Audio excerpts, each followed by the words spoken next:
민수기 15장 17절에 31절입니다. 민수기 15장 17절 31절 읽겠습니다. 여호와께서 모세에게 말씀하여 이르시되 이스라엘 자손에게 말하여 이르라. 너희는 내가 인도하는 땅에 들어가거든 그 땅의 양식을 먹을 때에 여호와께 거제를 드리되 너희의 처음 익은 곡식 가루떡을 거제로 가장마당에 거제같이 들어 드리라. 너희의 처음 익은 곡식 가루떡을 대대에 여호와께 거제로 드릴지니라. 너희가 그릇 범죄하여 여호와께 모세에게 말씀하신 이 모든 명령을 지키지 못하되 곧 여호와께서 모세를 통하여 너희에게 명령한 모든 것을 여호와께서 명령한 날 이후부터 너희 대대에 지키지 못하여 회중이 부주 중에 범죄하였거든 온 회중은 수송아지 한 마리를 여호와께 향기로운 화제로 드리고 규례대로 소제와 전제를 드리고 순념소 한 마리를 속죄제로 드릴 것이며 제사장이 이스라엘 자손의 온 회중을 위하여 속죄하면 그들이 사함을 받으리니 이는 그가 부주 중에 범죄함이며 또 부주 중에 범죄함으로 말미암아 헌물 곧 화제와 속죄제를 여호와께 드렸습니다. 이스라엘 자손의 온 회중과 그들 중에 고려하는 하기근도 사함을 받을 것은 온 백성이 부주 중에 범죄하였음입니다. 만일 한 사람이 부주 중에 범죄하면 1년 된 암염소로 속죄제를 드릴 것이요 제사장은 그 부주 중에 범죄한 사람이 부주 중에 여호와께 봉헌제를 위하여 속죄하여 그 죄를 속하였으니 그리하면 사함을 받으리라. 이스라엘 자손 중 본토 소생이든지 그들 중에 고려하는 가족이든지 누구든지 부주 중에 범죄한 자에 대하여 법이 법률하거니와 본통이든지 타국이든지 고의로 무엇을 범하면 누구나 여호와를 비방하는 자니 그의 백성 중에서 끊어질 것이다. 그런 사람은 여호와의 말씀을 멸시하고 그의 명령을 파괴하였음즉 그의 죄악이 자기에게로 돌아가서 온전히 끊어지리라. 아멘. 오늘 본 말씀은 이스라엘 백성들이 가나안 땅에 들어가게 되면은 그 땅의 양식을 먹을 때 하나님께 거제로 드리라. 처음 익은 곡식가루떡을 또 하나님께 거제로 드리라. 이렇게 선포하고 있습니다. 하나님께 드려지는 예물입니다. 이것은 이제 우리의 삶이 하나님이 주신 것으로 살아갑니다. 우리가 하나님 앞에 헌금하고 예물을 드리잖아요. 이것은 신앙 고백입니다. 물론 우리가 열심히 땀 흘리고 일하고 수고하지만은 우리가 또 땀 흘리고 일할 수 있다는 것도 은혜겠지요. 아프면은 일할 수 없어요. 그리고 또 형편이 안 돼서 일할 수 없으면 참 또 힘든 일이죠. 이 땅에 죄가 많고 여러 가지 악한 일이 많기 때문에 우리가 정상적으로 수고하고 땀 흘려서 수입을 버는 것도 정말 힘든 일입니다. 그래서 이 노동이 굉장히 힘들어지는 것은 사실입니다. 그것은 이 땅이 그만큼 죄가 관영하기 때문이죠. 에덴 동산에서 쫓겨나죠. 에덴 동산에 있을 때는 과일을 먹으면 되잖아요. 일할 필요도 없었던 것이죠. 쫓겨난 이후로 그들이 땀을 흘리고 그리고 정말 중노동, 또 가시, 엉겅퀴 이런 많은 노동 조건이 악화됐죠.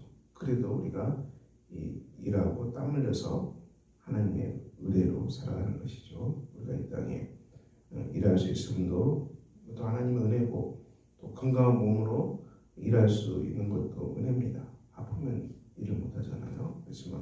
그래서 그 고백입니다. 하나님께서 우리에게 일할 일터를 주셨고 또 먹을 양식을 주셨고 일한 만큼 우리가 이 수고한 만큼 하나님도 선물을 주셨습니다.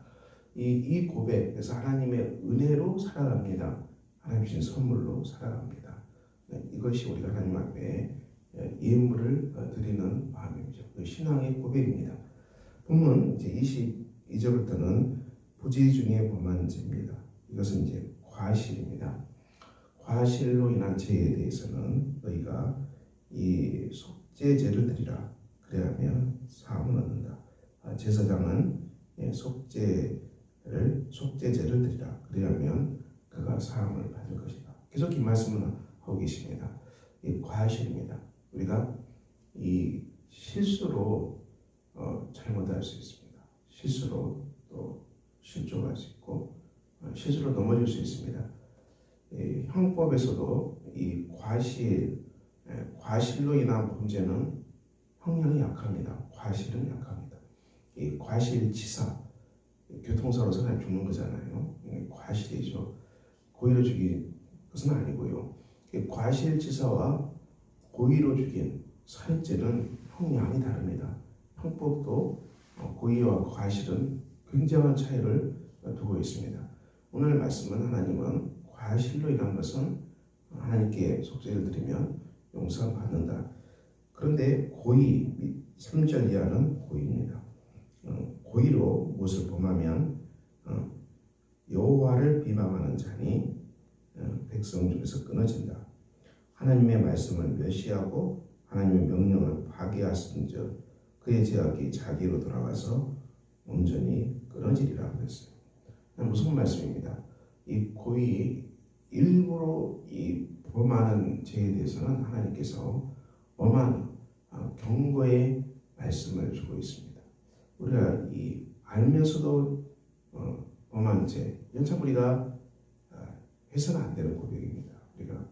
우리가 알면은 우리가 범죄하지 않으려고 힘써야 돼요. 노력해야 됩니다. 우리가 알고 있으면은 그 죄를 짓지 않으려고 발버둥쳐야 되는 것입니다. 우리가 말씀 묵상하겠다는 것은 항상 알고 있으면은 우리가 묵상하려고 힘써야 돼요. 그렇지 않겠습니까? 또 전도해야 한다는 걸 알고 있으면은 또 전도하여서 힘쓰는 것. 말씀을 지키려고 우리가 힘써야 되는 겁니다. 부모를 공경하라. 힘써야 되는 것입니다. 또 이웃사람 힘써야 돼요. 이게 하나님께 믿음으로 기도하는 것, 다 경건의 훈련, 연습, 힘쓰라고 성경은 나오잖아요. 우리가 이제 이것이 왜 악화되겠습니까? 우리가 복음을 오해하기 때문에 그렇습니다. 성경의 전체 구조는 하나님의 율법, 십계명을 이들이 받았죠. 십계명. 하나님을 사랑하고 우상 숭배하지 말고, 그리고 안식일을 지키고, 또 부모 공경하고 이웃사람 지키라. 신명기의 법대로 지켜 행하라 했어요. 그리하면 복이 임하고, 너희가 불순종하면 저주가 임한다. 그 저주가 임하는데 아주 엄청난 저주가 임한다고 신명기 28장은 가득 채워놨습니다. 오늘 이 지켜 행하지 않으면은 저주가 임한다. 신명기는 이 고의와 과실을 떠나서, 고의든 과실이든 지켜 행하지 않으면은 너희가 저주를 받는다고 나왔어요. 우리가 오늘 본 말씀은 고의로 우리가 하나님 명령을 지키지 않으면 끊어진다고 했는데요. 근데 이 말씀을 이스라엘이 지킬 수 없었죠. 인간이 죄인이기 때문에 그렇습니다. 죄의 상태에서 구속을 받지 못하기 때문에 우리가 지키지 못한 이스라엘 백성들이, 그래서 그리스도 오셔서 온 인류의 죄를 대신해서 십자가에 못 박혀 죽임당하시고 그의 피로 부혈로 깨끗함을 입고 우리가 성령이 임한 사람입니다. 신약의 사람들은 완전 다른 사람입니다. 그럼 우리가 이제 오해해서는 안 돼요. 복음은 죄를 다 용서하고 십자가의 피로 덮으니까 이제 어떤 죄를 지어도 상관없겠구나. 이건 진짜 복음을 곡해하는 것입니다. 우리가 이 귀한 복음을 깨닫고 알았기 때문에 우리가 이 복음을 붙잡고 십자가를 온전히 붙잡고 복음에 맡기는 것이죠. 십자가를 온전히 의지하고 그리고 성령으로 충만하고 기름 부음 받고 이 복음에 전폭적으로 의지하고 맡기는 이 믿음으로 우리가 하나님께 나가야 돼요. 이 믿음이 정말 충만하고 하나님의 십자가의 죄용서함으로 우리가 충만하고, 그리고 이 죄용서함의 은혜를 늘 자신을 향해서, 이웃을 향해서 선포합니다. 우리가 어제도 설교했지만은 빈문서를 다 찢어버리라 했어요. 그러니까 다른 사람께 받아야 될 빈문서 다 찢어버려. 내가 언제 어느 시간에 나한테 이렇게 잘못했지, 그래서 내가 이거 꼭 복수할 거야. 내가 꼭 기억할 거야. 이게 빈문서인데요. 이거 다 불태워버려야 합니다. 이게 불태워버리는 것이 복음이죠. 하나님은 다 불태우라고 했어요. 만다른 탕화받는 사람으로서 완전히 불태우라. 이것이 믿음이죠. 이것이 믿음입니다. 믿음으로 말미암아 우리가 의롭다 하심을 받았다. 로마서의 주제죠. 그리스도 예수 안에 있는 구속으로 말미암아 하나님의 은혜로 값없이 의롭다 하심을 얻은 자 되었느니라. 예수 안에 있는 구속이 척고 넘치는 것입니다. 그래서 우리가 이 은혜가 충만합니다. 이 은혜로 우리가 하나님 앞에서 더 이상 내가 죄인이 아니고 하나님 앞에서 용서함 받았고 하나님은 나를 의롭다 하셨고 하나님은 자녀로 받아주셨고 그리고 내 안에 성령이 임했고 이 모든 하나님의 약속을 빈손 들고 나가서 100% 의지하고 맡기고 의지하는 겁니다. 맡기고 기도하는 것입니다.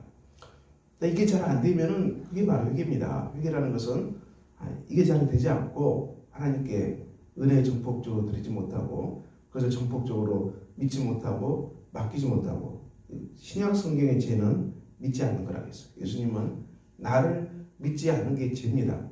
달라진 것이죠. 복음을 믿지 않는 것이 죄라는 것입니다. 우리가 이것을 믿지 않는 그런 의심이 들면 그래서 내가 죄인이구나. 이 죄를 고백하는 거예요. 이 죄를 믿지 않는다. 믿음이 없구나. 이것을 고백하고 하나님 제게 믿음을 달라고 이렇게 기도하는 것입니다. 그래서 이 믿음으로 전폭적으로 맡기고 의지할 때 우리가 어떻게 됩니까?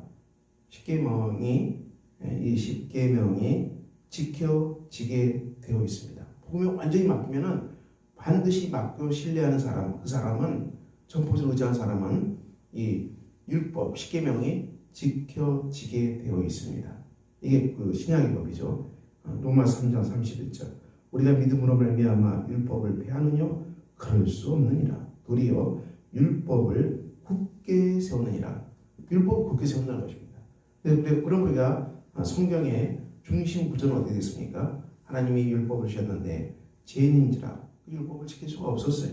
그래서 그리스도 예수께서 오셔서 우리에게 기쁜 소식, 복음, 십자가의 복음, 성령의 복음, 부활의 복음, 영생의 복음을 주셨고 여기에 제가 용서함 받고 깨끗함 받고 성령으로 충만케 하셨어요.